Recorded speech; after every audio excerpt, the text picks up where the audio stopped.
بسم اللہ الرحمن الرحیم۔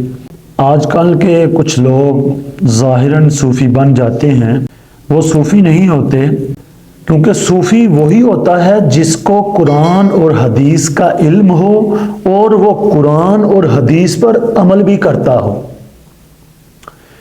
میں آپ کو صوفیوں کے سردار حضرت جنید بغدادی رضی اللہ تعالیٰ عنہ کا قول سناتا ہوں۔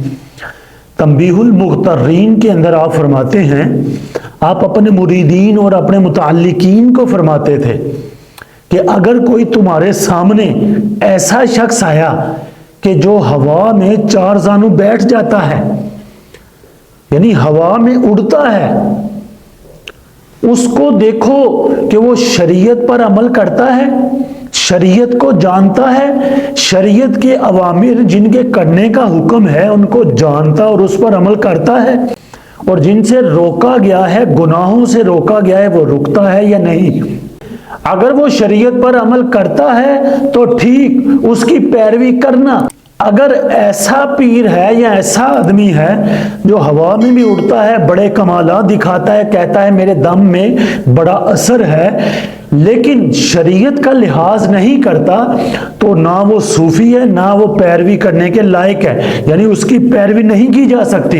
حضرت عبدالوہاب شعرانی علیہ رحمہ فرماتے ہیں کہ ایک شخص ہمارے پاس آیا، اس کے پیچھے ایک بڑی جماعت تھی جو اس کو ماننے والی تھی۔ وہ چند دن میرے پاس ٹھہرا، میں نے ایک دن اس سے پوچھا کہ جناب آپ وضو اور نماز کے مسائل جانتے ہیں؟ اس نے کہا نہیں جی، میں نے یہ علم حاصل نہیں کیا۔ یعنی وہ بھی آج کے جاہل صوفیوں جیسا تھا جو کہتے تھے کہ طریقت اور ہے، معرفت اور ہے، شریعت اور ہے، شریعت مولویوں کا کام ہے۔ جب حضرت عبدالوہاب شعرانی علیہ رحمہ نے یہ بات سنی، آپ نے اس شخص کو کہا ظاہر علوم حاصل کرنا لازمی ہے، پیروی اسی کی ہو سکتی ہے جو قرآن اور حدیث کو جانتا ہو اور اس پر عمل کرتا ہو۔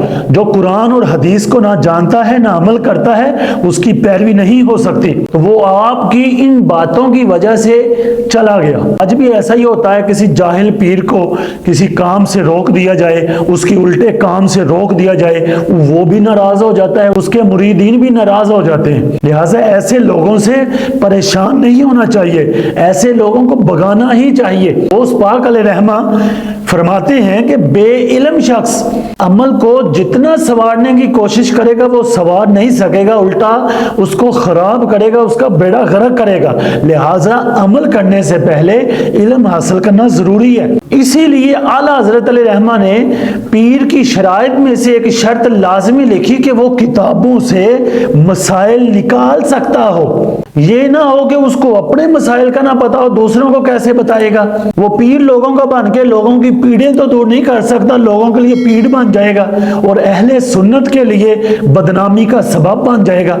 لہٰذا اہل سنت کے لوگوں کو چاہیے کہ اچھی طرح دیکھ سوچ کر پیر پکڑیں، یہ نہ ہو ایرے وغیرہ کو جس کو دیکھا اس کے پیچھے چل پڑے، بلکہ اس کے پیچھے چلو جو شریعت پر عمل کرتا ہے، تاکہ اس کی پہلے اپنی دنیا اور آخرت اچھی ہو جائے، پھر وہ تمہاری کر دے۔ اللہ تعالی ہمیں عمل کی توفیق عطا فرمائے۔